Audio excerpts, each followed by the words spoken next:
Hey, what's up, everybody? Welcome into Tom Curran's Patriots Talk podcast. Coming off the bye week, Patriots are turning into the second half of their schedule, and it's a critical 8-game stretch at the end here.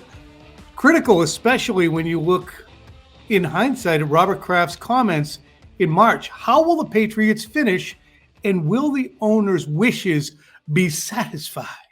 I'm a Patriot fan, big time, first.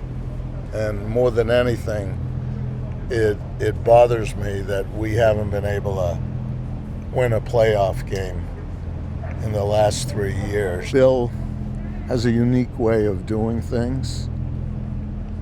You know, it's worked out pretty well up to now, so it doesn't sometimes look straight line to our fans or to myself, but I'm results oriented. I expect it to happen as soon as this year.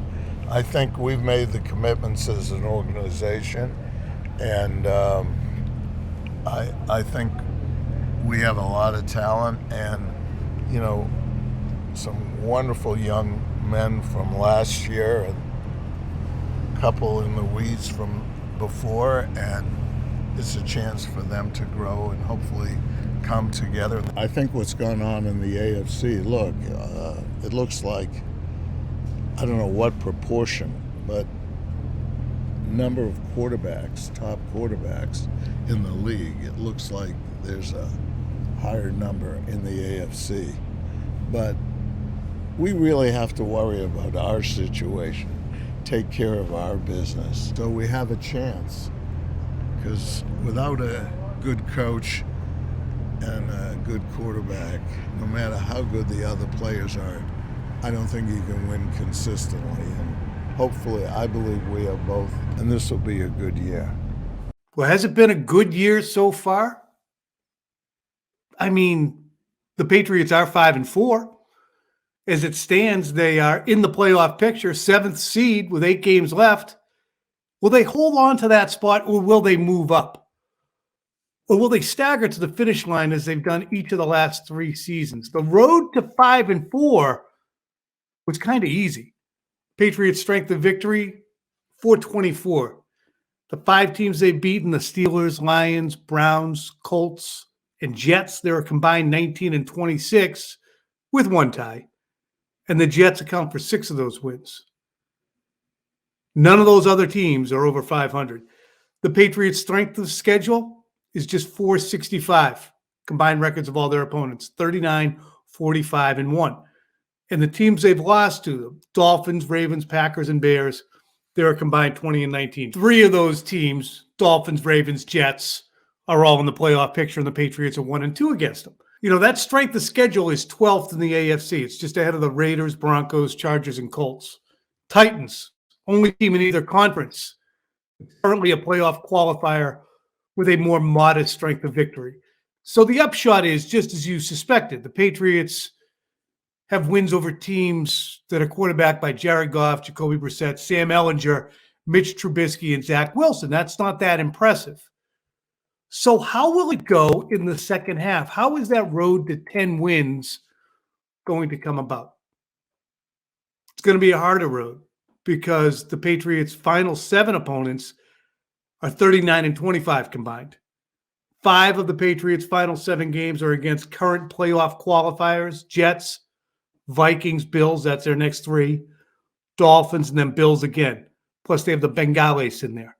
Half of the Patriots' final 7 are at night, and 3 of those are on the road, at the Vikings, at the Cardinals, at the Raiders. And when you look at how the games play out, bear with me here, 3 games in 12 days. The Patriots have a short week after this Jets game before they go to Minnesota.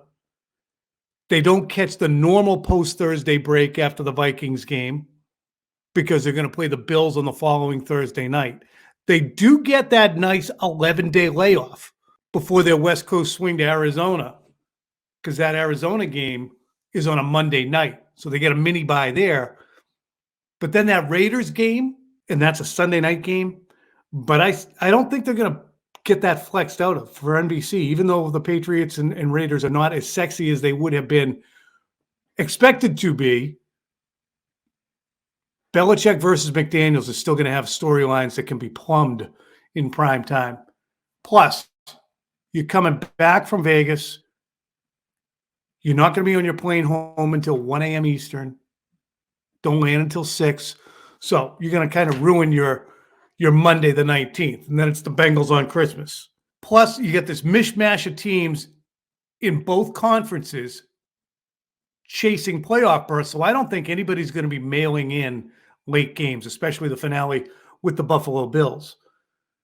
So if the Patriots get to 10 wins, they finish 5-3, they'll likely be in the postseason, and they will have done so against good teams, against the odds, in defiance of their recent history. And their recent history isn't great. You know, you have swoons in November and December in 19, 20, and 21. And if that happens again, let's refer back to the stuff that Robert Kraft said at the top. Wouldn't Belichick have some explaining to do? Head coach to owner. I mean, you get the Jones regression. You have a coordinatorless offense with a first-time play caller. The fact that the Patriots have the highest paid tight ends, third highest paid wideouts, and they've gotten very little from them. All while, Tom Brady plays on at a high level at 45. Patriots have significant cap space available in 2023. Is Robert Kraft going to feel comfortable looking at Bill Belichick running around with his checkbook? I mean, there's a $17 million cap hit for Jonnu Smith next year. And if they try to cut him, it's over $19 million in dead money. So that's a bad value. And that's a shining example of some of the bad values the Patriots have on their roster right now. Think about this. Belichick is 22 games to passing Don Shula. So for Kraft, are you in for a dime, in for a dollar? I mean, you can't reasonably move on from Bill Belichick when he's got the white whale of Shula's record in his sights, especially with one losing season in 22 years. So really what that would mean is what happened in March was all just saber rattling from Kraft. Not happy about it, but nothing you're going to do about it either. I mean, it's going to be interesting to watch play out if the Patriots don't secure that final playoff spot. It's in Bill's hands. He has 8 games to render all that discussion moot. We, of course, now bring in the Senator Phil Perry. I wanted to get all that off my chest because I wrote a story on that, and I wanted to burp it out to you folks on the pod. Let's bring him in. All right, here's our guy, Phil Perry. Hey, guy. What's up? 5-game stretch coming up. It's really a grind. It starts with the Jets on Sunday. At home for the Patriots. Can we anticipate a different result, a different performance from the New York Jets? And do you still think the Patriots are a team that's objectively better than New York? I don't know if you thought that before. I said still. What? I said, do you still think the Patriots are better than the Jets? I'm putting words in your mouth. Oh, do I think they're better than the Jets? I think it really just depends on how Zach Wilson plays. And I don't think it would be that difficult for him to play a little bit differently than the way he played in their first meeting. Just stop throwing into team meetings. I mean, just like, how hard is it? It's what they had him do for basically the month leading up to that Patriots game. He did it against the Bills well enough to beat them. So I don't know if you can expect Zach Wilson to just give the game away the way he did a few weeks ago in Jersey. So I wouldn't necessarily chalk this up as a win for the Patriots. Well, I picked them at home against Zach Wilson, Bill Belichick in that meeting. The history there is pretty good. Like, yeah, I'll probably pick them, but I wouldn't feel great about it. And then the next stretch, you're right, is incredibly difficult. Really, it's the whole rest of the season, Tom. I didn't really realize this. I just was looking at ESPN's Football Power Index. Okay, so this is their analytics branch, and they do 10,000 simulations of the rest of the season, and they figure out, what the records would be by year's end. The Patriots have the most difficult remaining strength of schedule. They're number one as far as that goes, and they were the 28th strongest schedule up to this point. So, and I know you just harped on this with some of the numbers you had, but they haven't really played all that many great teams. They've beaten one team with a winning record, and now they're going to have the hardest schedule the rest of the way.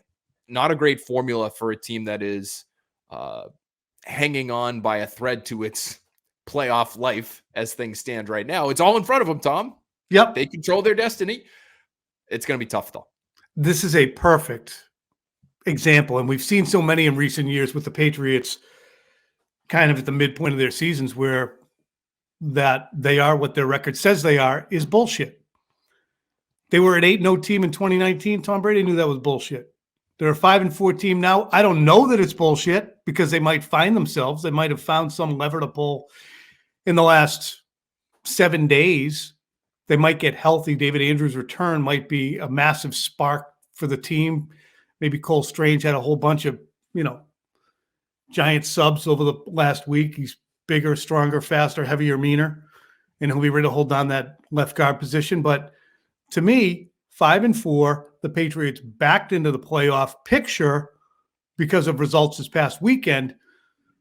They aren't what their record says they are.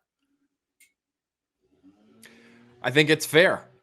You're right. It's a nice, pithy little phrase that Bill Parcells really brought into our lives a long time ago. But they are probably, instead of, for instance, the 7th best team in the conference and in the playoffs, I don't know, we don't have to rank them right now, but I think if you looked at the league, big picture, they're probably somewhere in the mid-teens. Are they the 15th best team in the league, 16th best team in the league? And you're right, maybe they do get better because, they finally get the combination of a healthy-ish Mac Jones and a healthier David Andrews for the first time that we've seen it really since week 3. And maybe that makes a world of difference for their offense. Maybe it makes a world of difference for Cole Strange. Maybe the domino effect is such because of David Andrews. Now you're better at 2 or 3 spots along the offensive line because he's such a great communicator. I wouldn't completely rule that out. Maybe Mac Jones has more time. Maybe he looks more comfortably because of that. Maybe your passing game is better because of that. I think it's asking a lot for basically one addition to completely change everything. I do think they're going to have to find some levers to pull and some buttons to push schematically, Tom, where they lean into that which they feel they do well. Like I go back to that 2018 season where Josh McDaniels at the end of the year and the Do Your Job documentary says Bill Belichick went to him and said, hey, if you keep trying to be what you want to be, spread it out 350 yards a game through the air, we might look back at this season and be pretty disappointed. What do we do well? And they changed their offense and they won a Super Bowl. I just don't know how they answer that question right now. I know. Like, what do they do well offensively? I don't think there's an easy answer. Because, and that's what's been so elusive. The reason it's elusive is they have performed so inconsistently. You can't say you're a good running team when you look statistically at the numbers and that you're generating on yards per carry, et cetera. I mean, you can look at singular runs from Ramondre Stevenson or Damian Harris and go, wow, they can really run it. But then on the regular, when teams know that they're going to run, they can't do it. You can't look at Mac Jones' performance in games against Baltimore for snippets where he looked outstanding when he had time and took chunk plays down the field and say, wow, that's something that they can do, because they haven't done it consistently. They've thrown interceptions on those plays. They've had miscommunications on 20-yard downfield throws where the ball's landing in the middle of, left field, rolling to the wall. So it's hope against hope in many ways that the Patriots offensively are going to find themselves. And that, I think, is what's hard. It's not just David Andrews. Even if Andrews is back, even if you afford Mac Jones time where he can actually put his heels on the ground and survey and move through 1, 2, or 3 reads, we still don't know if guys are open. We still don't know if they can convert in the red zone. I mean, this is incremental stuff. They're still at stage 1. In my opinion, they're stuck in August. It's November. And that, to me, is to your point, why it's difficult to figure out where they go from here. Because they haven't really, not only have they not done much well or consistently, but they haven't settled on anything to even say definitively if there's a chance. to continue on with something, right? Like, I don't know. I guess they're one of the best screen teams in football. If you look at it, yards per attempt, they're a top 10 screen team. Okay, well, can you build the whole plane out of screens? You know what I mean? Like, I don't think you can do that. I think you can be more a part of your offense. They're already using screens pretty frequently. I think they're top 10 in terms of screen usage. But do you have a good offense if that's how you have to get by? And maybe Bill Belichick says, well, no, but we are what we are, and we do just have to get by. We're going to have to work around this offensive line the way it's constructed, because it hasn't been good since the summer. Since we got this thing off the ground, it hasn't been good. So screens, draws, trick plays, whatever we have to do to hide that very obvious weakness we have, that's what we have to do to score points. And then we hope our defense and our special teams can win games for us. I just don't think that's a sustainable formula against the number one strength of schedule the rest of the way here. And screens are fun. Screens are awesome. Screens are great change-up plays to catch a defense doing something too aggressively. But the main reason the Patriots are running screens isn't because defenses are pinning their ears back and rushing extra people. The main reason they're running screens is they can't protect. If teams were saying, well, damn, we got to get after, in the years gone by, Brady, because he's picking us apart, let's go after him, and then Brady screens him to death because they're sending extra people, that's one thing. But they're not sending extra people generally at Mac Jones. They're getting there with bare minimum, and the Patriots are just bailing because they're not going to have the time to throw it. They're in second and long, third and medium or long, and that's last resort type thing. So that's my layman's perspective on it. It's not a trick play for the Patriots. It's a staple play to try and alleviate their inability to protect Mac Jones. And even screens, even if you're a pretty good screen team, they are very volatile in terms of the results, right? They're either going for 0 or negative yards, or they go for a nice chunk 40. gain. And again, like, can you depend on that as a consistent part of your offense? Now, I do think there are some things where, to me, it looks like Mac Jones is more comfortable doing. Like, I think he's pretty comfortable when they just spread it out and they go empty. And to their credit, I think they've tried to do more of that lately. And maybe that will help them moving forward if they continue to lean on that. I think he, because he's told us he likes the RPO game. And, the best offenses in football, some of them at least, like the RPO game. Like, if you look at terms of passing attempts and passing yards, like some of the quarterbacks who are among the league leaders in terms of RPOs, it's some of the best teams in football and some of the best quarterbacks that are playing this season, whether it's Jalen Hurts, Tua Tagovailoa, Joe Burrow, Lamar Jackson, all those guys that I just mentioned are all top 5 in the NFL, according to Pro Football Reference, in terms of RPO yardage this year. I assume Mac Jones would like to be in that conversation, or at least be close to that conversation. And again, the last couple of games that they've had, they've started to work that in more. Do they go into the bye? Did they go into the bye and say, this is probably something we should do more of? Because if we want to get anything through the air, we might have to do it by just allowing our offensive linemen just to plain and simple run block and block for a run play. Because if we ask them to pass protect, it's probably not going to go that well. So at least give us the option. Let's just do some math before the snap. Mac's smart enough to do that. If there's too many guys in the box, he'll throw it out wide. If there's too many guys out wide, he'll hand it off. We got some pretty good running backs, and we'll try to move forward that way. But it's like, how diverse can you even make that RPO package moving forward? Because it wasn't a thing that they really worked on all that much in the offseason from what we saw in training camp, Tom. So you're asking, I think people want them to change drastically from the bye, and I'm just not sure you can do that. On one hand, if they go to the RPO, salute them for saying, all right, Mac's right. Let's do it. Let's flip it. Let's take advantage of those running backs. Let's take advantage of Mac's brain. Let's not underrate his ability to control our offense. Let's maximize Kendrick Bourne's ability, which we haven't dipped into. Let's try and maximize Tyquan Thornton a little bit, even though I'm not sure how much a downfield guy is on an RPO situation. But on one hand, you'd have to give him credit. On the other, you'd have to say, what were you thinking about? What were you thinking about spending the entire offseason trying to turn, a chicken into a mule. It wasn't supposed to do that. It's not what it was designed to do. It's just so. What's the biggest sin to date, Phil?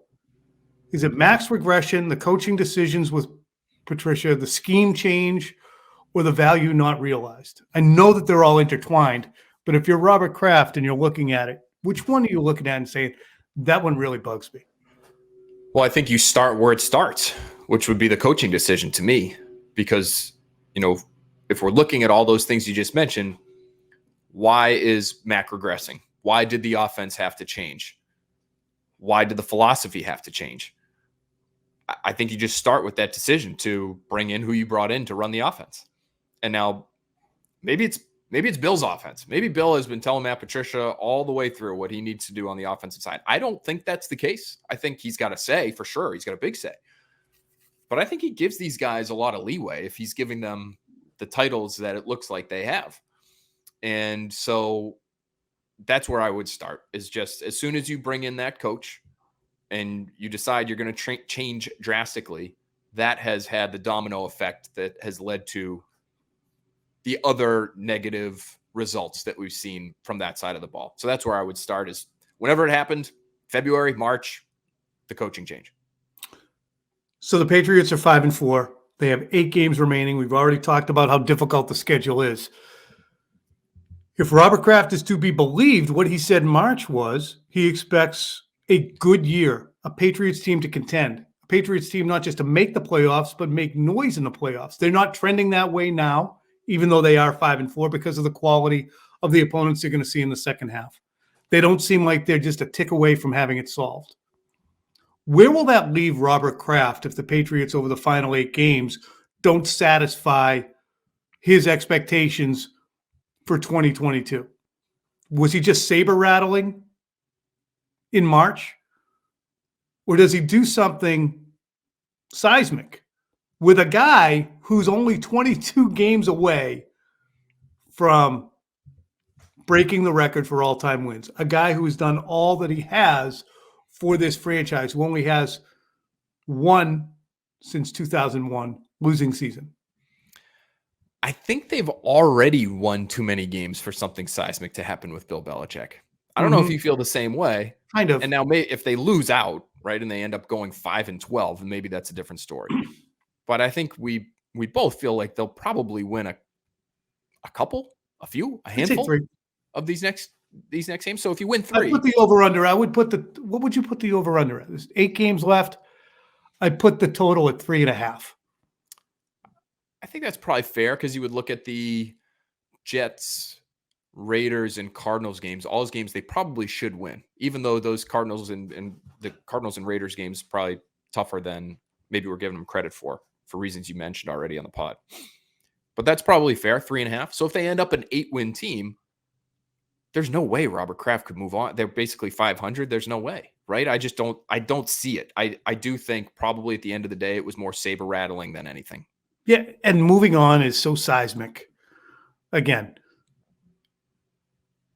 for even with all the backdrop of a miscalculation on Brady and Robert Kraft specifically kind of having to take the heat for it in many ways in the public's eyes, and in Brady's eyes to a degree too, I think his intimations in the last year or so were pretty unmistakable.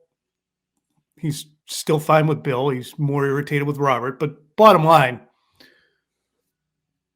he wanted better drafts. He got a better draft. I think Bill's defense would be, look, Robert, I'm tired of watching my assistants go climb the ladder and then jump someplace else.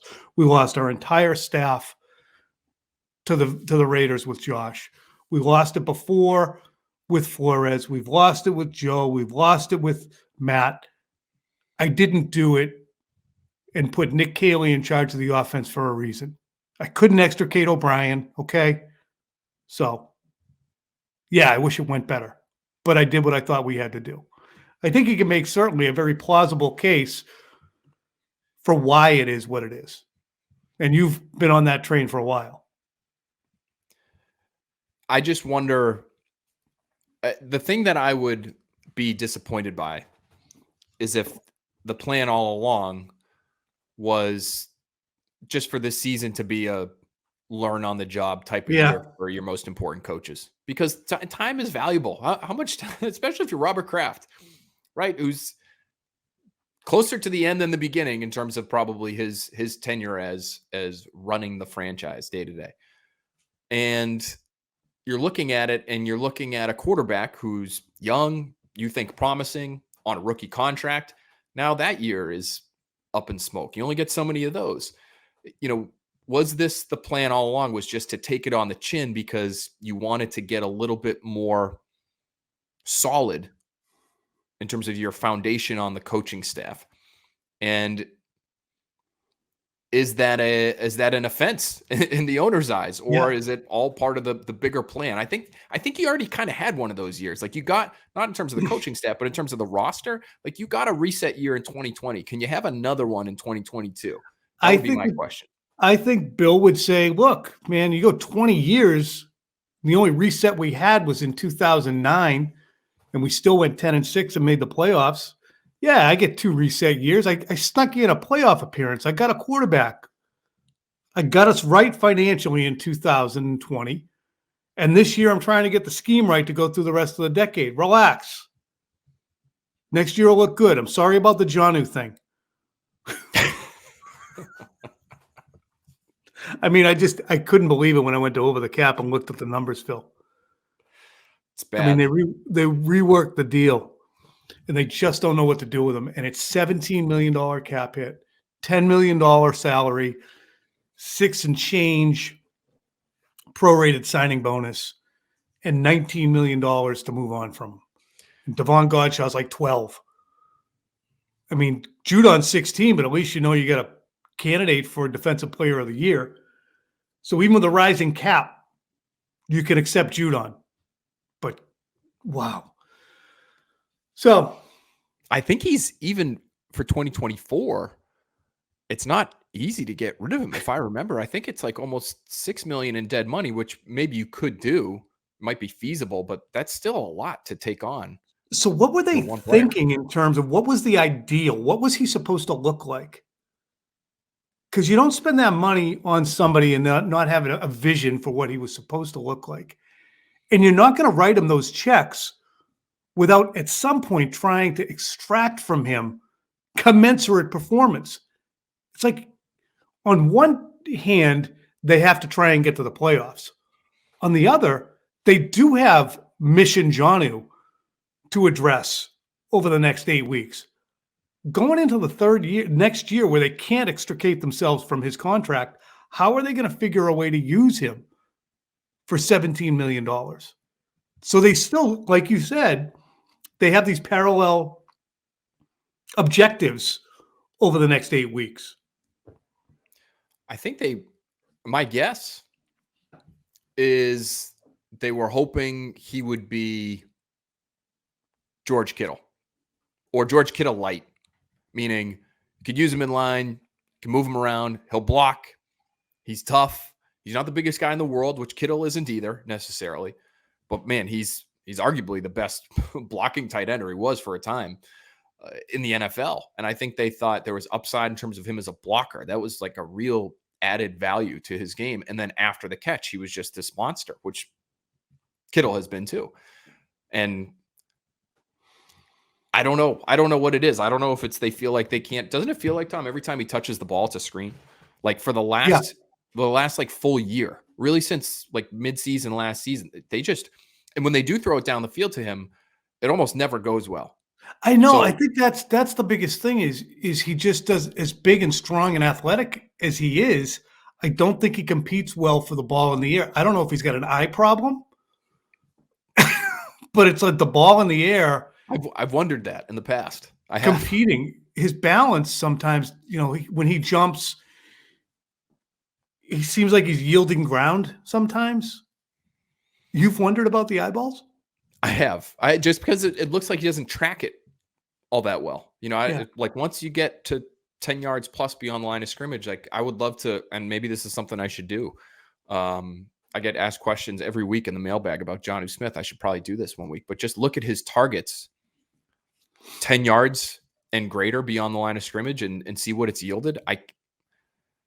I can't, as we sit here right now, really, except for that seam pass, right? He caught the seam pass in, I want to say it was Cleveland from Bailey Zappi.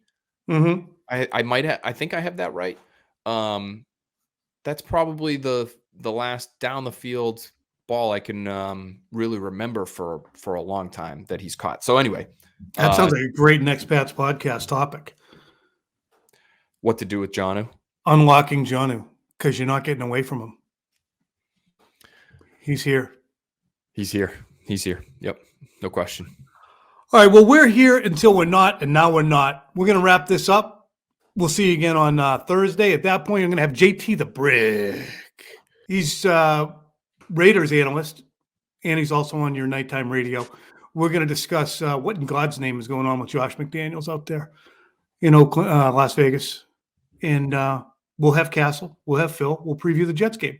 Phil, thanks for jumping in. You guys understand Tuesday is Phil's day off, and he jumps on this pod each week. Well, I love it. I love talking to my guy. I love chopping it up. And now I've got ideas for pods and mailbags and all sorts of stuff. So this is like, I'm just getting ahead. I'm just getting ahead on the work week, right? Unlocking Jonnu. We could do a 30 for 30 on that. That's a good thought. Thanks. Bye.